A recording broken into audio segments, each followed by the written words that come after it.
Tonight, the moment so many never thought would come. An American Pope. Across the globe, millions meeting Pope Leo for the first time. The surprising sight of white smoke on just the second day of the conclave.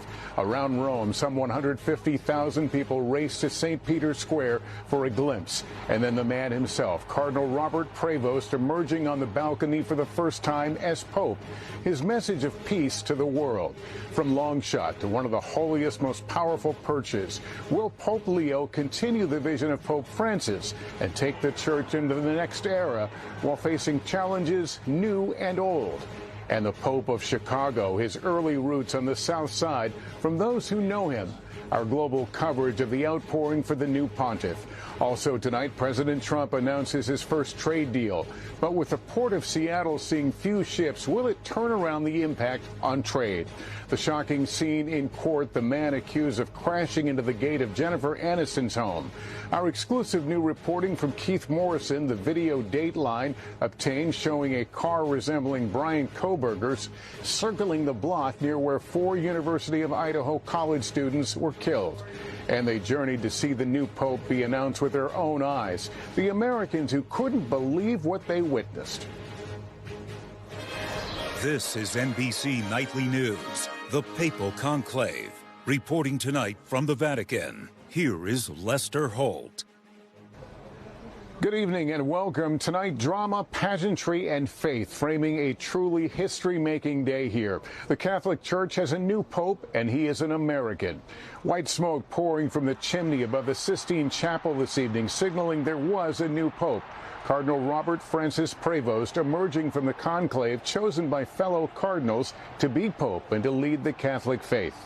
And then appearing at St. Peter's Basilica before tens of thousands who had crowded into St. Peter's Square, introduced by his new papal name, Pope Leo XIV.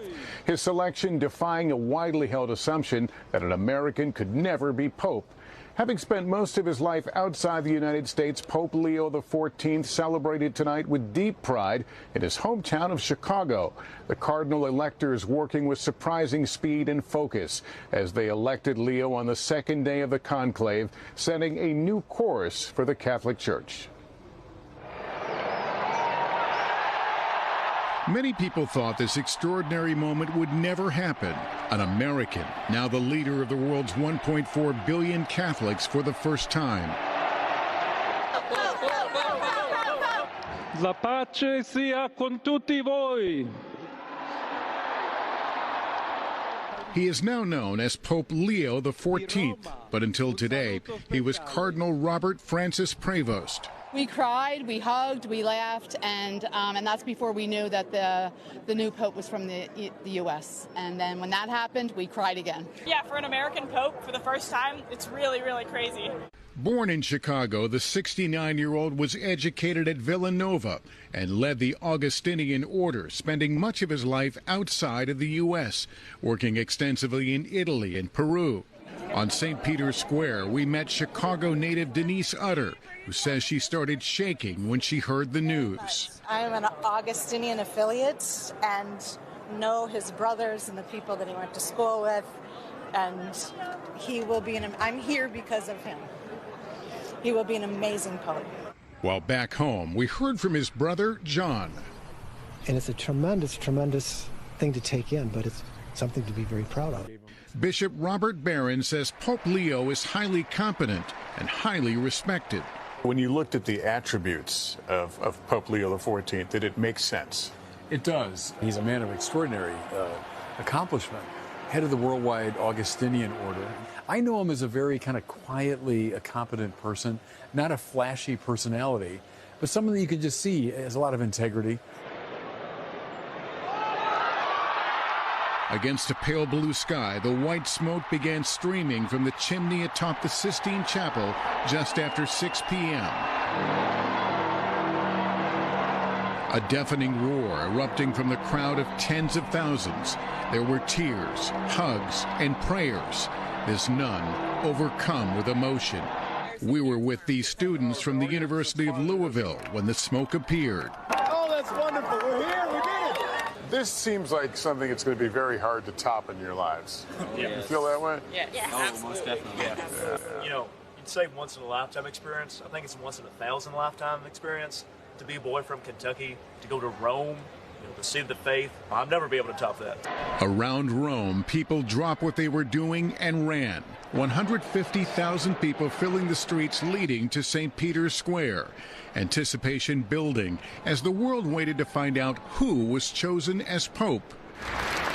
Inside, Pope Leo changed into his new vestments, leaving the Sistine Chapel to the applause of the cardinals, pausing for a moment of prayer. Then outside. Habemus Papam. Habemus Papam. We have a Pope. Pope Leo emerging onto the balcony, greeting the world as pontiff for the first time. Fluent in Italian and Spanish, he addressed the crowd in both, drawing comparisons to Francis as he spoke of the importance of a missionary church and a church that builds bridges. He is also a modern pope, active on social media. As a cardinal, he appeared to criticize both President Trump and Vice President Vance, recently posting the headline, "J.D. Vance is wrong. Jesus doesn't ask us to rank our love for others." But tonight, the president praising the pick. What greater honor could there be? That we were a little bit surprised, very happy. It was just a great, absolutely great honor. It took 2 days to elect Pope Leo, just like his two most recent predecessors. The question now, what kind of pope will he be? Pope Leo's brother John also telling our Chicago station that the new pope loves playing Wordle and watched the movie Conclave recently.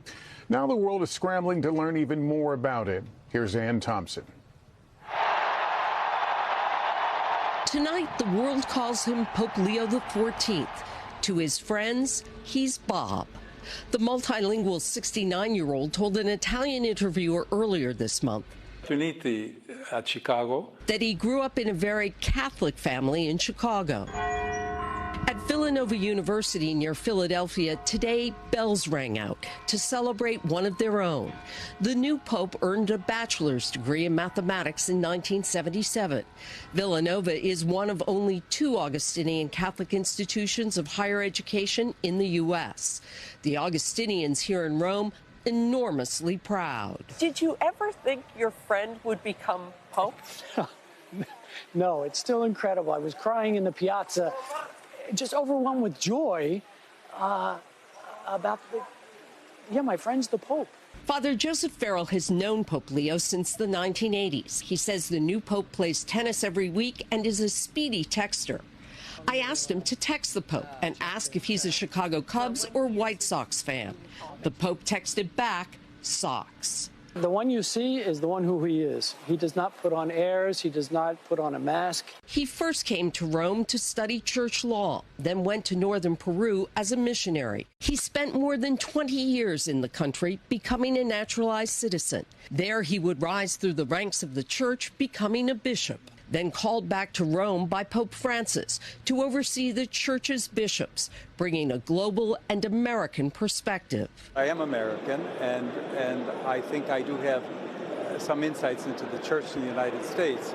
So the need to be able to advise, work with Pope Francis, and to look at the challenges that the church in the United States is facing, I hope to be able to respond to them with a healthy dialogue. Like Francis before him, he wants a church that builds bridges and welcomes all.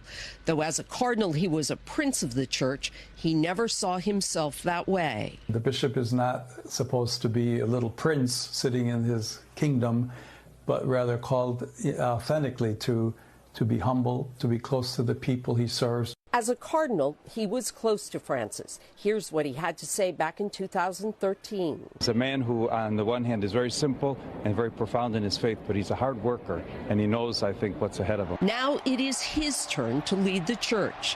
The man friends call Bob, the first American pope, Leo XIV. And we're joined now by Ann and George Weigel, our Vatican analysts. Ann, we were sitting here as the name was announced of the new pope, and we weren't quite sure what we heard. No, it seemed unbelievable because when I looked at my cheat sheet of the names in Latin, it said Robert Francis, and the only Robert Francis in contention was Robert Francis Prevost. And I couldn't believe it was an American, because we've always been told no American will ever be Pope. And so we wanted to double check it to be absolutely sure. So, George, let me turn to you. Why is it so hard to accept the idea, or has it been hard to accept the idea of an American Pope? Well, it's been hard in the past, Lester, because the United States exerts such political, economic, military, cultural power in the world that I think a lot of cardinal electors said, let's not give them the Catholic Church as well. Cardinal Prevost, now Pope Leo XIV, has spent a great deal of his life in Latin America, and I think that took a lot of the edge off of the notion that there can never be an American Pope. George and Ann, thanks so much. So many are celebrating the first American Pope tonight, especially in his hometown. Shaquille Brewster is in Chicago for us. As the world welcomed Pope Leo XIV during his first appearance in St. Peter's Square, it was a more personal celebration back here in his hometown of Chicago. This is beyond our wildest dreams. Sister Barbara Reed knew Robert Prevost personally. She was there in Rome when Pope Francis elevated him to be a cardinal. How are you processing this? It's a little overwhelming yet, and as you can see, I'm still a bit speechless. This afternoon, she was hosting a watch party at the Chicago school where he earned his master's in divinity. What kind of person is he? He's very warm, very inclusive, very intelligent. Today, these kids hearing the news during a visit to the city's Holy Name Cathedral. It was so amazing to see him come out. The new pontiff grew up in the Chicago suburb of Dalton. People here still know him as Bob. But it was in Peru where Father John Lydon lived and worked with him for 10 years. Is it going to be hard for you to stop calling him Bob? Yes, actually, when I get a chance to communicate with them, that will be hard to say Leo now. Lydon is now working the same job the new pope held when he was studying in Chicago. His birthday comes up in September. Every part of the parish wanted to have him for a birthday celebration because they felt very close to him. He's well liked. Very well liked. And tonight, Chicago's mayor celebrating the news, writing, "We hope to welcome you back home soon." Lester?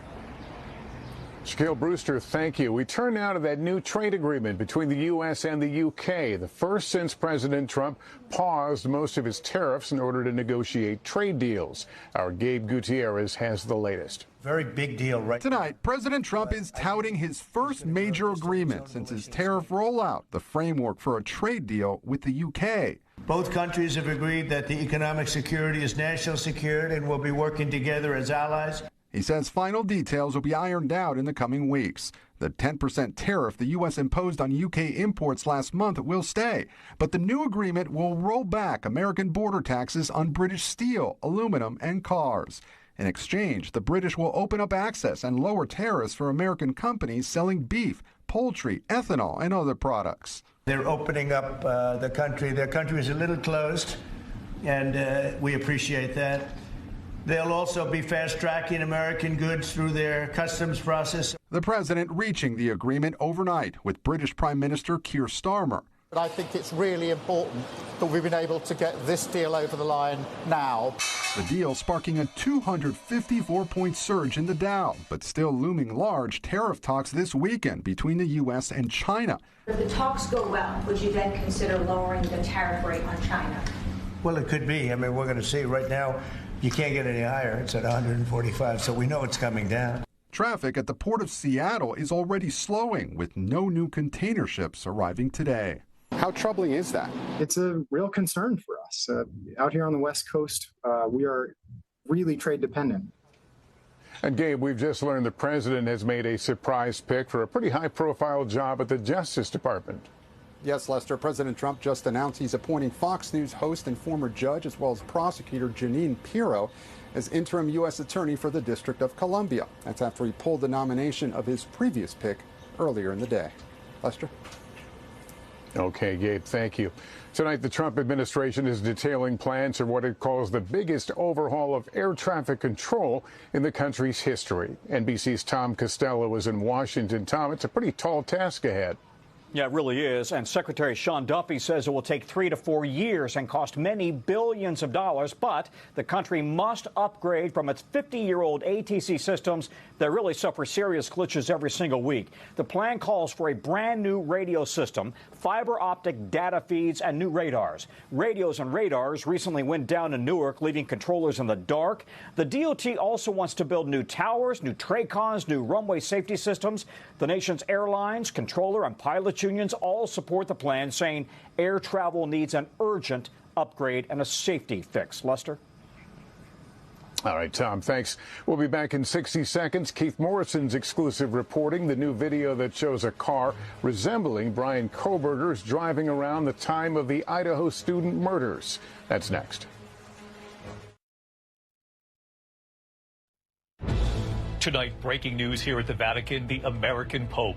The Cardinals in the conclave making an historic choice, electing for the first time an American to lead the Catholic Church, Pope Leo XIV, who is from Chicago. Tonight, the moving images here, the white smoke, then the ringing bells, confirming the Cardinals had chosen a new pope. Habemus Papam. And then Pope Leo XIV stepping out onto the balcony, a deafening roar from the crowd below. The shock of the moment, the first pope ever from the U.S. Tens of thousands in the square surprised and thrilled by the unexpected choice. The 69-year-old former Cardinal Robert Prevost from the south side of Chicago, who served in the church in the U.S., in Rome, in Peru, spending years there as a missionary, priest, then bishop. The new pope's first words, "Peace be with you all," setting the tone for his papacy. His repeated message today of building bridges, of unity, saying God loves everyone. And what does his choice of the name Leo signal about his hope for the church moving forward? Tonight, hear my interviews with Americans who were in the square, who could not believe the history they were witnessing here, and their hope for Pope Leo. Our entire team right here in St. Peter's Square tonight. This evening, Pope Leo's childhood in Chicago. We will hear from his family, his brothers, who remember as a boy he had a special relationship with God, the friends he grew up with, and what they saw in him, the celebrations across the U.S. Terry Moran, who is from Chicago, right here at the Vatican with me tonight. President Trump and former Presidents Biden, Obama, Clinton, and Bush, and their moving messages tonight, the opportunity and what they believe Pope Leo, this American Pope, represents, and their messages on what the world needs now. The other major news tonight, President Trump announcing his first trade deal, this one between the U.S. and the U.K., some of the details still undecided. Also, the storms we're tracking at this hour, severe weather causing ground stops and delays from Charlotte to New York City, heavy thunderstorms, strong winds, and flash flooding risks. Also, the suspect charged with stalking after the scene outside Jennifer Aniston's home in court today and what played out. And the moment right here behind me in St. Peter's Square, we will show you the deeply moving image captured of Pope Leo on the balcony, the American Pope in prayer. From ABC News, this is ABC World News Tonight with David Muir, reporting tonight from the Vatican. Good evening tonight from the Vatican, where we witnessed history made here late today. The first ever American Pope, the Cardinals in the conclave electing Cardinal Robert Prevost from the south side of Chicago. Tonight he is Pope Leo XIV. The eyes of the world on that chimney above the Sistine Chapel when white smoke began to emerge, signaling there is a new Pope. You can hear the cheers that erupted here in St. Peter's Square, that message then confirmed by the ringing of the bells here at St. Peter's Basilica, echoing across the city of Rome. Tens of thousands in the square cheering, thousands more getting alerts on their phones that there was a new pope. They began running to the square. Many got here in time, the square overflowing. A little more than an hour later, a cardinal appearing, delivering the message everyone was waiting to hear. Habemus Papam. Habemus Papam, we have a pope. And then the moment the pope was revealed, Cardinal Prevost, born in Chicago, who studied at Villanova, then joining the priesthood, becoming a missionary in Peru. At 69, he is considered young to be a pope, Italian media calling him the least American of the American cardinals. In the crowd below, American flags begin waving there, people from all over the world celebrating as he waved to them. In his address, the new pope's first words, "Peace be with you all." His repeated message of unity, saying God loves everyone, and his choice of the name of Leo, and what it signals tonight, about his papacy ahead. Tonight, here my interviews with Americans who were in the square who could not believe the history they were witnessing. And I talk with Father James Martin, who knows the Pope, describing him as a kind, humble man and a decisive one, too. Tonight here, the American Pope. Tonight, 24 hours and 21 minutes after the doors closed to the Sistine Chapel, the white smoke seen by the world late today. The applause, the cheers erupting from St. Peter's Square, and the wait would begin here. Tens of thousands gathered here in the square and beyond, waiting to see the new Pope and to learn who it will be. Inside the Sistine Chapel, 133 cardinals choosing one of their own, and he was about to make history, the first ever Pope from the United States. Good afternoon, live from the Vatican. We're coming back on the air because there is smoke again coming from the chimney. Let's go right to the live picture, the swell of applause from the square right here, St. Peter's Square, obviously. And you can see right there would appear to be a white smoke, which would be an extraordinary development here in Vatican City. The white smoke coming after the fourth ballot, the anticipation growing here. Some running to the square after alerts on their phones, trying to find a place. Already overflowing St. Peter's Square. The bells ringing out. While inside the Sistine Chapel, he is asked, do you accept your election as Supreme Pontiff? The moment he said yes, he became Pope. And he was asked, by what name do you wish to be called? It's believed he was then brought to the Room of Tears, where he chose a cassock from several hanging in that room. And as tens of thousands waited in St. Peter's Square and millions waited watching from all over the world, Cardinal Protodeacon Dominique Momberti of France walking out onto that balcony and declaring, Habemus Papam, we have a Pope. Habemus Papam. And then delivering his name. Dominum Robertum Franciscum, Sancte Romane Ecclesiae, Cardinalem Prevost. Cardinal Robert Prevost, and revealing he has chosen a name. Leonem Decimum Quartum. He will be known as Pope Leo XIV, the crowd chanting Leo. Born in Chicago in 1955, he is 69 years old, considered young compared to recent popes. He could lead the church of 1.4 billion Catholics for some time to come. And we have just heard that Robert Francis Prevost of the United States, 69 years old, born in Chicago, has been named the next Pope. There had been so much talk about whether or not there was a slim possibility that there would be an American Pope, one from the United States. He went to college at Villanova, studied mathematics. Italian media has referred to him as the least American of the Americans because of his quiet, humble way. He had years of missionary experience in Peru. The voting cardinals in red on the balconies of St. Peter's Basilica.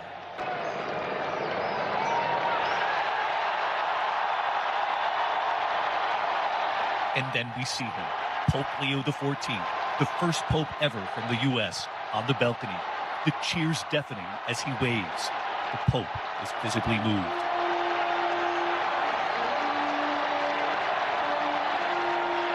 Some in the crowd waving American flags, children in tears on their parents' shoulders, but none with their hands in prayer. And then his first words to the faithful as Pope.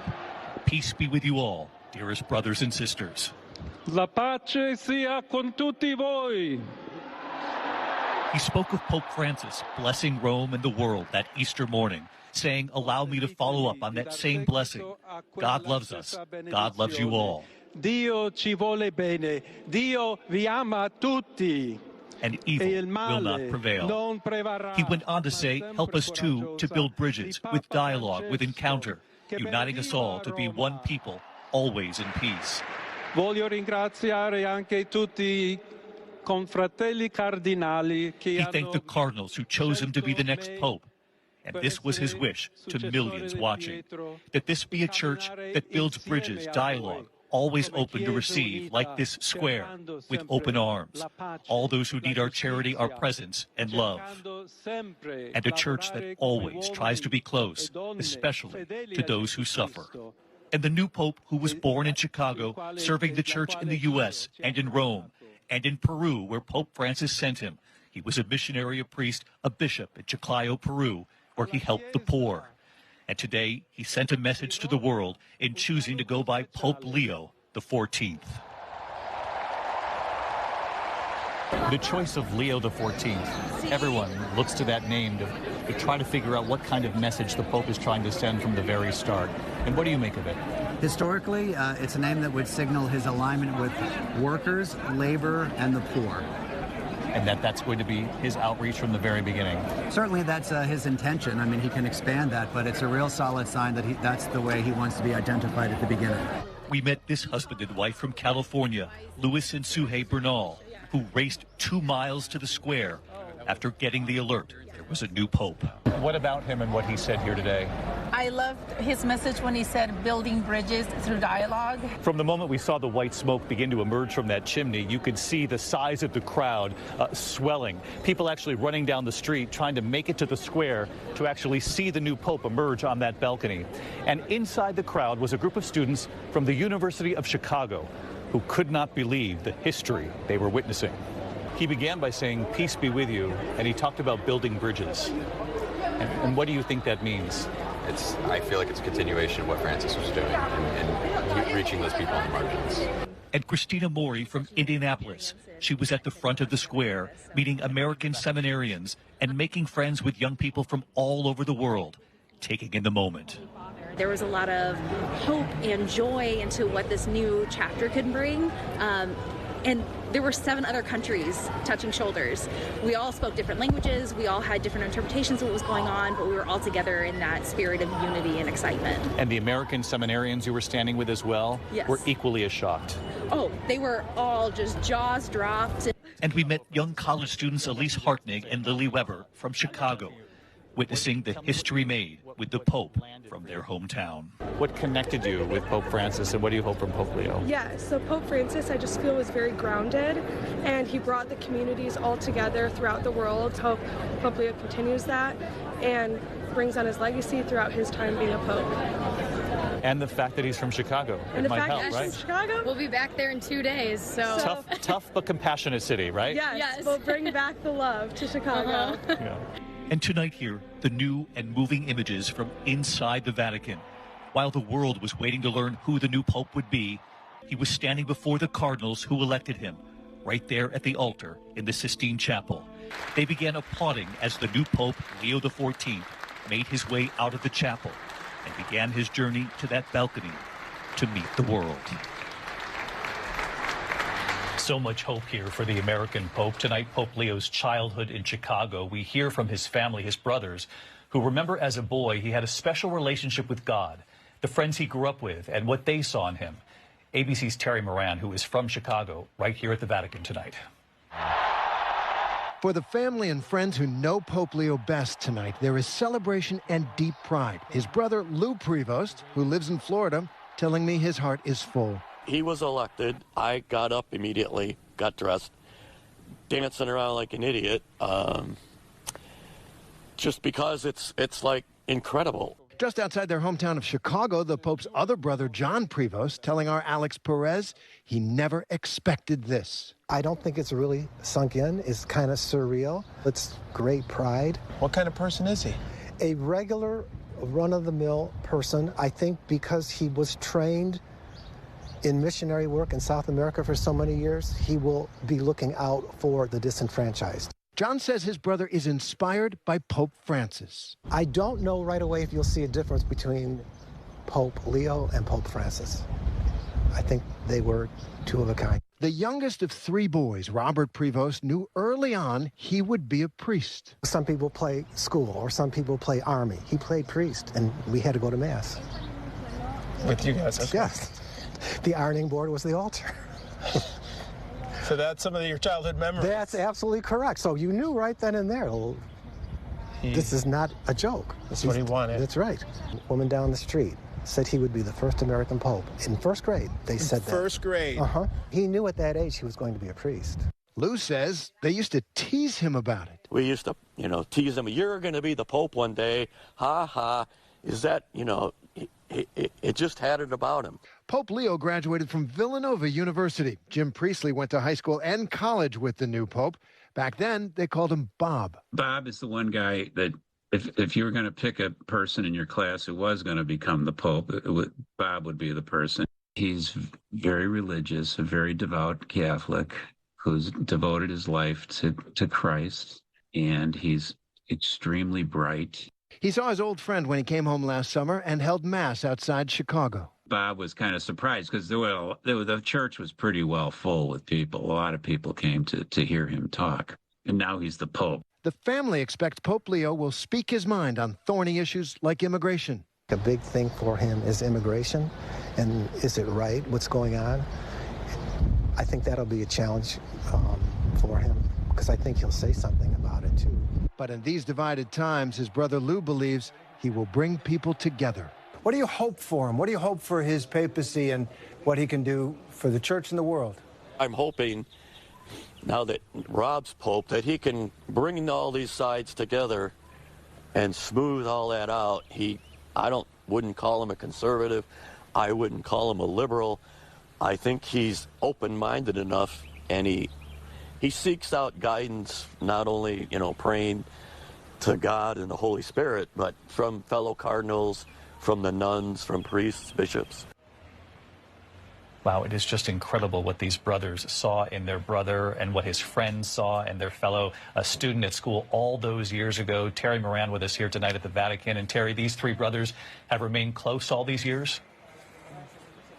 They sure have, David. Lou tells me that through all the years, all the travels, he talked to his brother about once a week and still does. And John says that when he comes to the Vatican, he'll grab a gelato with him. And the brothers, David, they did settle an important question. The Pope is a son of Chicago, the home of deep dish pizza, but he has converted. He now prefers the Roman kind.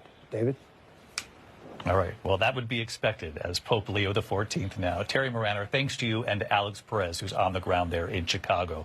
We have just learned tonight of Pope Leo's first official visit this evening. So let's bring in our chief international correspondent, James Longman, who was right there in the square today as the world met Pope Leo. And James, what have you learned about this visit tonight?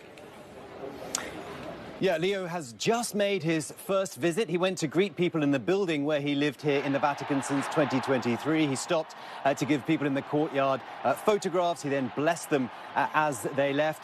But then here on the square, it was unbelievable. People could not believe what they were seeing, but seeing is believing. And this American Pope gave a lot of people here some belief. David?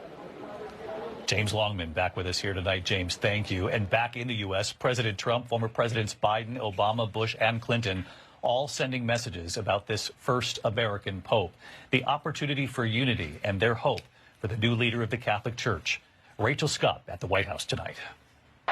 Tonight, the American president calling the election of the first American Pope a great honor for our country. What greater honor could there be? That we were a little bit surprised. Very happy. Each of America's former presidents sending their good wishes. Joe Biden, a devout Catholic, posting on social media, "Habeas Papa Mom. May God bless Pope Leo XIV of Illinois. Jill and I congratulate him and wish him success." Barack Obama posting, "Michelle and I send our congratulations to a fellow Chicagoan, His Holiness Pope Leo XIV.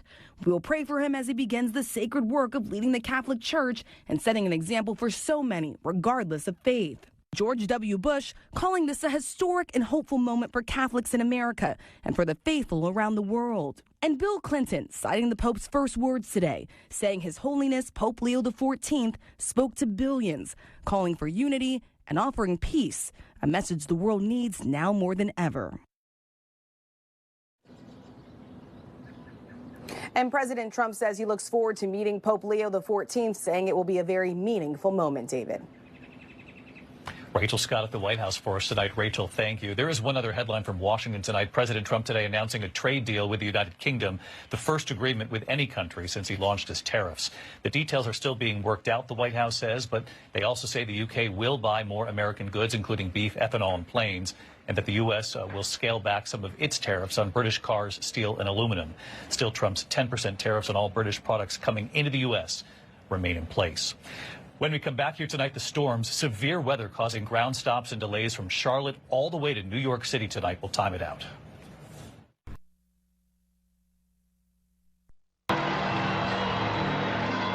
From the Vatican, a wholly unexpected announcement. Habemus Papam. We have a pope, an American pope. La pace sia con tutti voi. Pope Leo XIV from Chicago. From CBS News headquarters in New York, this is the CBS Evening News. Good evening, I'm John Dickerson. It is a day most American Catholics never imagined they'd see. The day a fellow American was elected Pope. But this is that day. I'm Maurice Dubois in Rome, where the College of Cardinals chose 69-year-old Cardinal Robert Prevost, a native of Chicago, to be spiritual leader of the world's 1.4 billion Catholics and the Bishop of Rome. He took the name Leo XIV. We were here above St. Peter's Square when the stunning announcement was made. It took just 2 days to make a momentous decision. For the 100,000 people in St. Peter's Square, brought together by a spiritual connection, elation.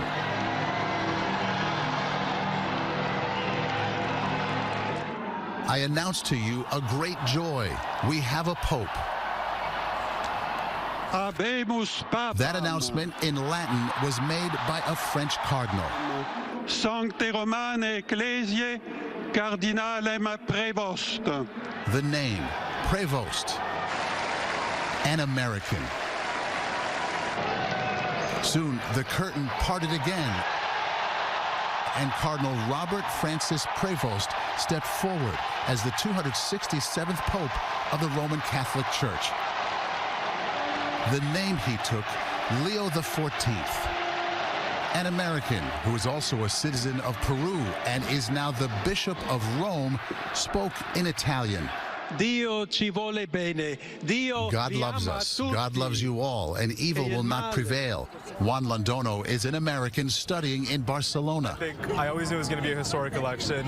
Little did I think it would be an American watching an American Pope get elected to be the next Pope.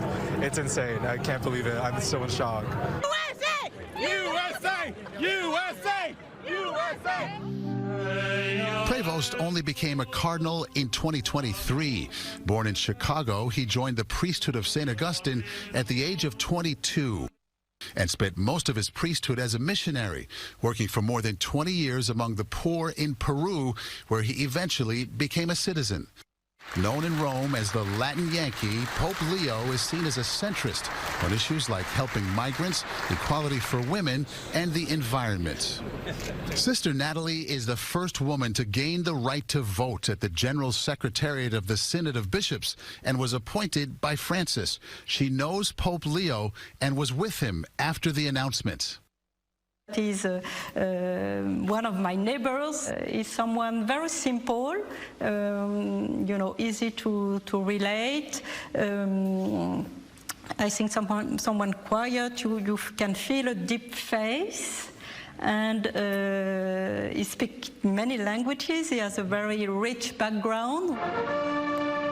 The world is yet to know what direction the Church will take as Pope Leo XIV begins a new journey leading the Catholic Church. We are joined now by three experts on the papacy: Monsignor Anthony Figueredo, journalist Delia Gallagher, who's covered the Vatican for 28 years, and John Allen, editor of the Catholic news website Crux. You, John, have been here for 30 years yourself. I want to start with all of you on this one. I don't want to throw anybody under the bus here, but no one saw this coming. Scale of 1 to 10, how surprised and shocked were you? 11.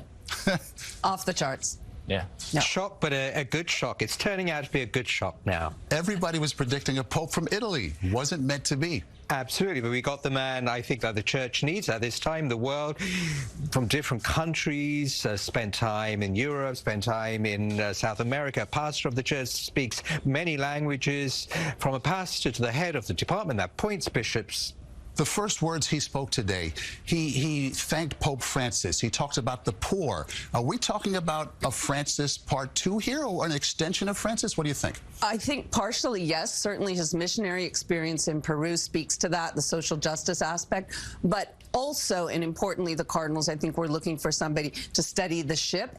And what's very important about his experience in Peru is that he was also elected as the head of this international religious community, the community of St. Augustine, the Augustinians, which means he was kind of like a mini pope. You know, he also had to deal with, on an international scale, problems of finance, problems of personnel, etc. And I think that stands him in good stead for the Vatican. A global perspective.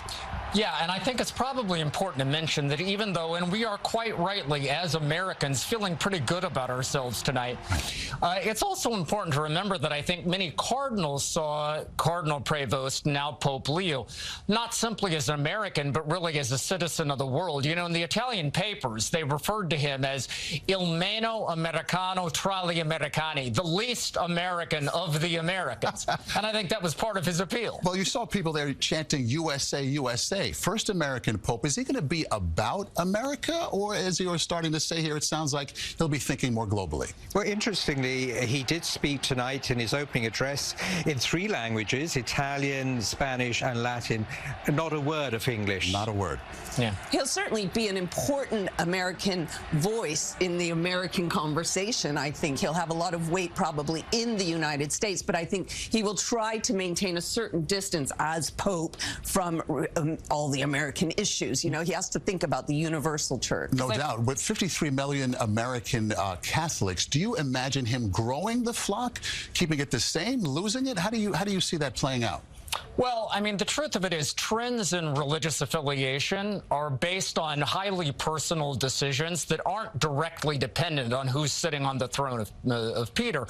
But I would say, just echoing Delia's point, that he immediately has the attention of those American Catholics, and what he chooses to do with the megaphone he's been handed is going to have a great deal to say about the direction the Catholic Church takes, not just in America, but everywhere. Because let's remember, even though he's an American Pope, he's not the Pope of America.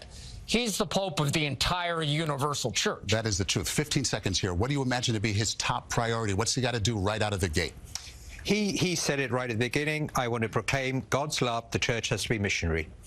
I think he's got to get a lot of good people in to help him at the Vatican, because that's a key point of the Pope, creating unity amongst all Catholics. So he's got to get some good help in there. Final word? Dialogue. He said he wants to be a man of dialogue, so he's not just going to be talking, he's going to be listening. He's a great listener. And what he hears will inform what he does. Okay. Thank you all for the insight and expertise. It's been a long day. We really appreciate it. All right. So let's go back to John in the States. We're just getting started here tonight, John. That's right. You and I will have a dialogue later. Thank you, Maurice. The election of an American Pope has been the talk of the country all day, especially in his hometown of Chicago, where there are 2 million Catholics. As a child, the Pope served as an altar boy at St. Mary of the Assumption Parish on the far south side. Usher Qureshi is in Chicago. As Pope Leo XIV greeted the faithful in St. Peter's Square, cheers and church bells rang out in Chicago, where he was born and raised. His father was a school superintendent, his mother a librarian. He earned a degree in mathematics at Villanova University. Prevost was a priest of the St. Augustine order, dedicated to the poor and service. Pope Francis elevated Prevost to cardinal in 2023.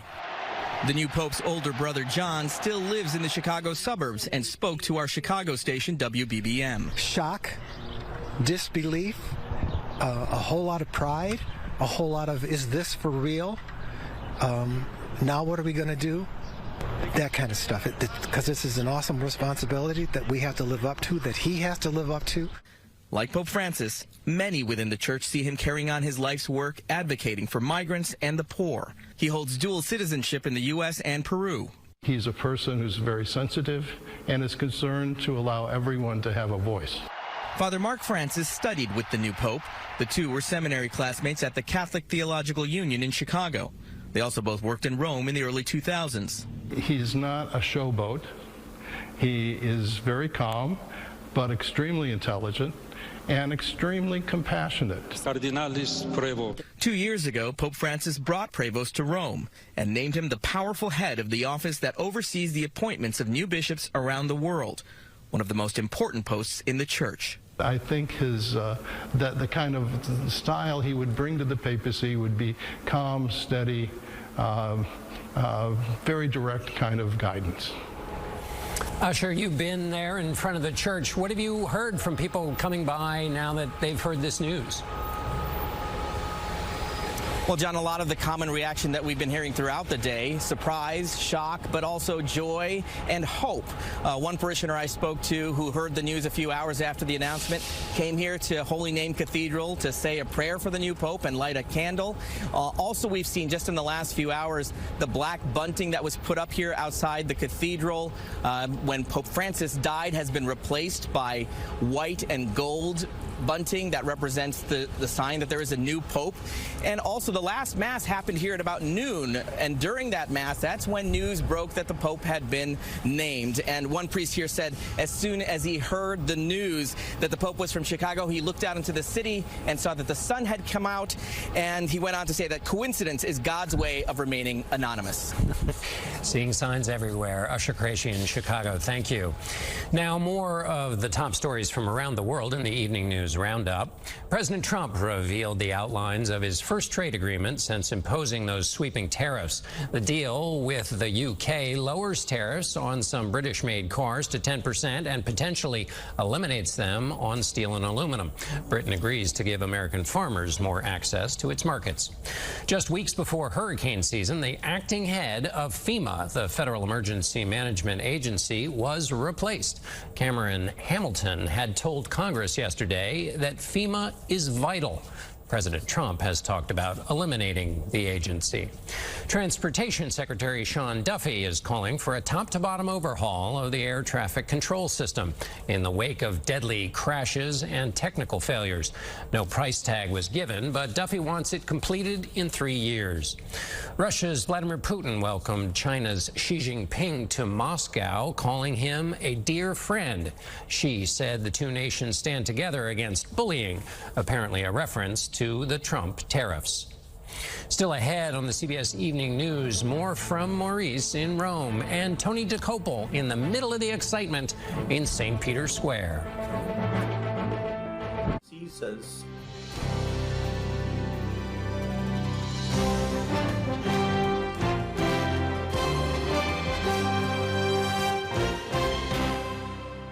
Major funding for the PBS NewsHour has been provided by Cunard is a proud supporter of public television. On a voyage with Cunard, the world awaits. A world of flavor, diverse destinations, and immersive experiences. A world of leisure and British style. All with Cunard's White Star service.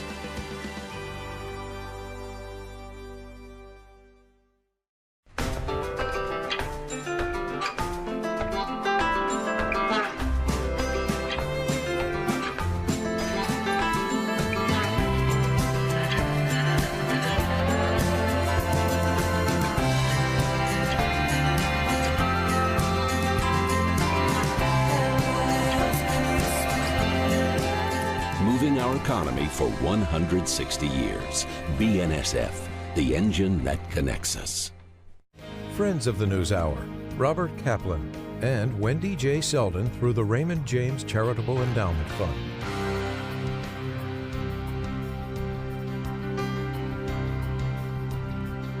And with the ongoing support of these individuals and institutions.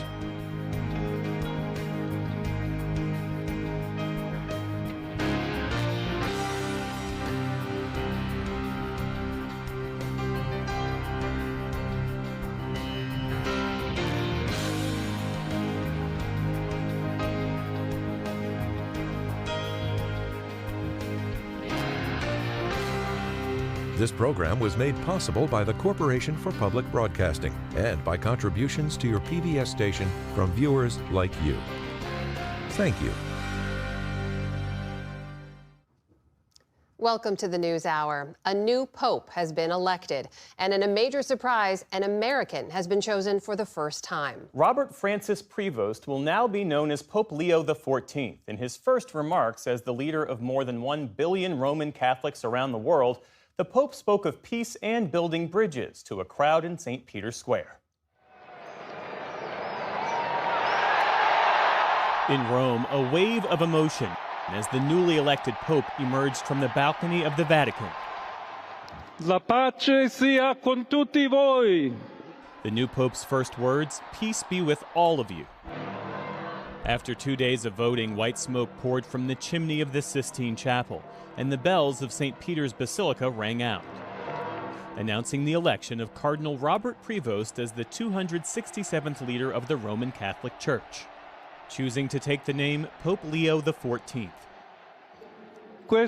Dear brothers and sisters, this is the first greeting of the risen Christ, the Good Shepherd who gave his life for the flock of God. I too would like this greeting of peace to enter your hearts, to reach your families, to all people everywhere, to all the earth. Peace be with you.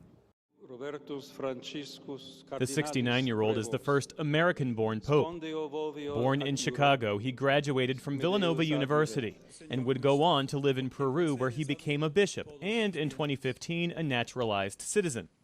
Pope Leo, who speaks multiple languages, was considered a close confidant of Pope Francis. This is the peace of the risen Christ, a disarmed peace and a disarming peace. Humble and persevering, it comes from God, God who loves us all unconditionally. We will keep in our ears that weak but always courageous voice of Pope Francis. Before being named Pope today, he held one of the most influential Vatican posts, running the office that selects and manages bishops globally. It is an exciting moment. I did not expect it.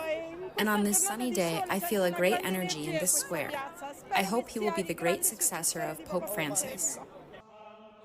The election of the new pope comes at a delicate time for the Catholic Church, as it navigates lingering sex abuse scandals, internal divisions over LGBTQ inclusivity, and financial difficulties. But today, Rome and the world celebrates Pope Leo XIV and the historic nature of the moment. For more on Pope Leo XIV and what he means for both the Church and for the world's 1.4 billion Catholics, we turn now to two guests, both in Rome. Kim Daniels is the director of the Initiative on Catholic Social Thought and Public Life at Georgetown University. She's also a member of the department overseeing communications for the Vatican. And Father Thomas Reese is senior analyst for Religion News Service and author of Inside the Vatican, the politics and organization of the Catholic Church. Welcome to you both. Father Reese, I want to start with you. For the first time in history, an American pope. What's your reaction to the selection, and also how Pope Leo XIV first addressed the world? It was a real shock to have an American elected as pope. We never thought this would happen. I think that he made a very good impression, especially by picking the name Leo. Leo XIII, his predecessor, was the one who started the church on the road towards Catholic social teaching and social justice. And because in the 19th century, he was on the side of the working class. He was on the side of labor unions. He was on the side of the poor people of his time. And I think that's exactly what the new Pope Leo is also going to do. And Kim Daniels, what does the rather quick election of Pope Leo suggest about the Cardinals' priorities and the direction they hope to set for the Church? I think it's a sign of how much Catholics share in common. There's a lot of focus on division, but it's a sign of the consensus that built very quickly around Cardinal Prevost, now Pope Leo. I think it's also a sign of what their priorities are here, and that is to continue Pope Francis' vision of spiritual renewal and structural reform. Pope Leo is someone who has the skills, the experience, the heart to be able to implement those processes, those reforms, but also this heart for mercy and accompanying the poor and going out and not inward, right? But going outward. That really was at the heart of Pope Francis' vision. So it's really a remarkable and extraordinary moment. And Father Reese, as the first American-born pope in the history of the Catholic Church, how might he be able to address the growing disaffiliation of Catholics in the U.S.? Well, of course, he's been elected Pope for the whole world, so he's got to deal with all the world, not just the United States. But because of his knowledge of the United States, I think he'll be focused on it. What can we do to reach out to young people? How can we make the church more inviting? You know, Pope Francis was wonderful, but the problem was everybody said to themselves, gee, I wish I had Pope Francis as my pastor. And then they would go into their parish and they often didn't find Pope Francis. So I think that what Pope Leo has to do is help the clergy in the United States get on board with the vision that Pope Francis has, and now the vision that Pope Leo is bringing to the church. Kim Daniels, among the many challenges ahead for the new pope will be, of course, addressing the sexual abuse scandal. We saw today a statement from the group SNAP, which is a survivors network of those abused by priests, saying what they say are allegations of the times that Leo failed to conduct adequate investigations into accusations in his diocese in Peru, of also, they say, allowing a priest who faced his own abuse allegations to live in a friary near a Catholic elementary school in Chicago. Again, we don't have more information other than these allegations at the time. But can he face these allegations and still lead the church on this issue? You know, of course, the first thing we have to say whenever we talk about this issue is that the priority is to listen to victim survivors and to make sure that we put accountability and transparency front and center. And so, of course, that's our responsibility here. I will say that there are many publications that have looked into this and have talked about Pope Leo responding in the way that was the standard at the time. And I just saw yesterday, I believe it was yesterday, another group out here, Bishop Accountability, talked about the fact that an American coming into this position brings the kind of sensibility around this issue, meaning zero tolerance, meaning an idea that we really need to have accountability in a way that many others might not, because we have really focused on this issue very much so in the United States. Again, not resolved yet, much more to be done. But my understanding is that that Pope Leo has really took the steps that he could at the time, and again, brings that sensibility of accountability and transparency to the conversation. Father Reese, what's your take on that? And also, what do you see ahead as some of the biggest challenges for this Pope? Well, there are so many huge challenges. I mean, you have to look at the Pope as a leader in the world, but also a leader in the church. And in the world, we have all these problems of war, of climate change, of refugees, of people starving. And the world seems, world governments seem to be just not caring anymore about what's happening.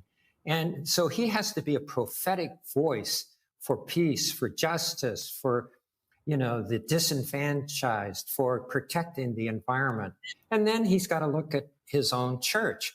In the North, the global North, we have a declining number of clergy. We have young people turning away from the church. And we have to figure out how to preach the gospel of Jesus to the people in the 21st century, to get across his mission, his message of mercy, compassion, and that how we should respond to God's love by loving one another.